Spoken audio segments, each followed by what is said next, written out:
இறையேசுவிலே பிரியமான சகோதர சகோதரிகளே, உங்கள் எல்லோருக்கும் ஆண்டவராகிய இயேசு கிறிஸ்துவின் பெயரால் காலை வணக்கங்கள் மற்றும் வாழ்த்துக்கள். நான் உங்கள் அகஸ்டின் வேதியர். இன்று ஜூலை மாதம் 1ஆம் தேதி 2026ஆம் ஆண்டு. ஆண்டவரின் மடியில் 5 நிமிடங்கள். சகோதர சகோதரிகளே, நாட்டிலே விஞ்ஞானிகள் இருக்காங்க. எவ்வளோ விஷயங்களை கண்டுபிடிக்கிறாங்க. எத்தனையோ ஆயிரக்கணக்கான கோடிக்கணக்கான கிலோமீட்டர் தள்ளி இருக்கிற கிரகங்களை எல்லாம் கண்டுபிடிக்கிறாங்க. இங்கே இந்த கோள் இருக்குது, அங்கே அதில் இத்தனை கனிமங்கள்லாம் இருக்குது என்னன்னு கண்டுபிடிக்கிறாங்க. அது அவங்களுடைய விஞ்ஞானம். இன்னொரு விஞ்ஞானிகளாக இருக்கிறாங்க. இந்த வியாதிக்கு இந்த மருந்து, இந்த மருந்து சாப்பிட்டா இந்த வியாதி குணமாகும், அது கண்டுபிடிக்கிறாங்க. இன்னும் சில பேர் இருக்காங்க, போருக்கான கருவிகள், இப்படி கருவி இது கண்டுபிடிக்கிறாங்க. இன்னும் சில பேர் மக்கள் பயன்படுத்துகிற பொருட்கள், இது கண்டுபிடிக்கிறாங்க. நிறைய கண்டுபிடிப்பு நடக்குது. ஆனால் இதெல்லாம் வெளி உலகத்திற்கான கண்டுபிடிப்புகள். நம்முடைய ஆன்ம வாழ்க்கைக்கான கண்டுபிடிப்பு ஒரு சிலர் தான் கண்டுபிடிக்கிறாங்க. அப்படி கண்டுபிடித்தவர்கள் நேரிய பாதையில் நல்ல வாழ்க்கை வாழ்வதற்காக அது பயன்படும். அந்த கண்டுபிடிப்பு பயன்படும். அது என்ன கண்டுபிடிப்பு? இதுதான் இன்றைய தியானம். சகோதரர்களே, பைபிள் இவ்வாறு சொல்லுகிறது, இறைவன் தன் மக்களை தேடி வந்தார், அவர்கள் அவரை ஏற்றுக்கொள்ளவில்லை. கடவுள் தேடி வந்தாரு, மக்கள் அவரை கண்டுகொள்ளவில்லை, யாரும் தெரியல. ஆனால் ஒரு சில அடையாளம் காட்டுறாங்க. திருமுழுக்கு யோவான் காட்டினார், இதோ கடவுளுடைய செம்மறி, இதோ கடவுளுடைய ஆட்டுக்குட்டி, இவர்தான் மெஸ்ஸியா, இவருடைய மிதியடி வாரை அவிழ்க்க கூட எனக்கு தகுதி கிடையாது, இவர்தான் கடவுள், இறைமகன் காட்டுறாரு. அதை ஏற்றுக்கொண்டவர்கள் வாழ்ந்தார்கள். ஏற்றுக்கொள்ளாதவர்கள், இன்றைக்கு வாசகம் சொல்லுகிறது, கடவுளை கண்டுபிடிங்க, கடவுளை கண்டுபிடிங்க, நல்லதை கண்டுபிடிங்க. தீயதை எப்படி கரெக்டாக கண்டுபிடிச்சி அதில் போய் தபாலும் விழுறீங்க? புரியுதுங்களா? கெட்டது கரெக்டாக கண்டுபிடிச்சி தபாலும் அதில் விழுவான். நல்லது 1000 சொல்லு, கண்ணுக்கு தெரியாது. கடவுளுக்குரியதை, கடவுளை அடையாளம் காணாம நம்ம தவறி போகிறோம். நேற்று தியானிச்சோம் இல்லையா? நீ யாருன்னு தெரிஞ்சுக்கோ. நேற்று தியானம் தானே, நீ உன்னை யாருன்னு தெரிஞ்சுக்கோ. கடவுள் அவன் கூட இருக்கிறாரு. நீ ஏன் புயலுக்கு பயப்படுற? நேற்று நம்ம தியானிச்சோம். நாம் இன்றைக்கு உன்னை நீ அறியாதே உனக்கு எதிர்க்கு இருப்பவர் யாருன்னு தெரிஞ்சுக்கோ. அவ்வளோ எதுக்குங்க? நட்சதி பாருங்க, இன்னைக்கு பேய் கண்டுபிடிக்குதுங்க கடவுள் யார்.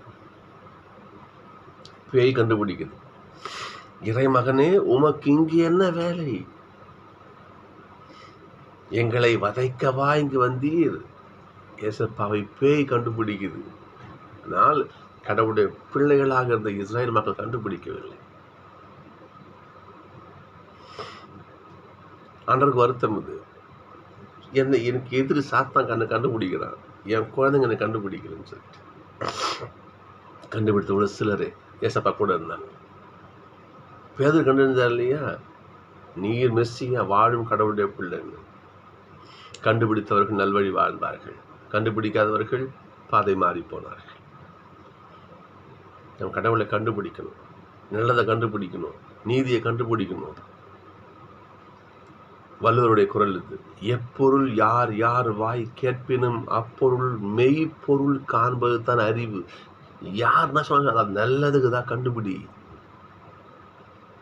நீதியானதுக்கு தான் கண்டுபிடி, நேர்மையானதுக்கு தான் கண்டுபிடி, உண்மைக்கு தான் கண்டுபிடி. அதை எவன் அதுதான் அறிவு. வள்ளுவருடைய வார்த்தை. முதல்ல வாசகம் பாருங்க, ஆமோஸுடைய இறை வார்த்தை.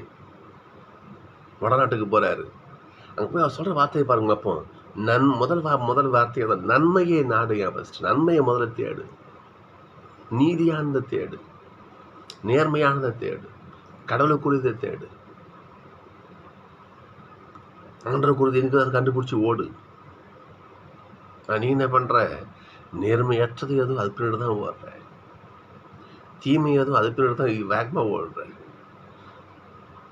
அந்நிய தெய்வம் அது பின்னாடி தான் வேகமாக ஓடுற, கடவுளை கண்டுபிடிச்சி கடவுளை அவர் பின்னாடி ஓட மறுக்கிற.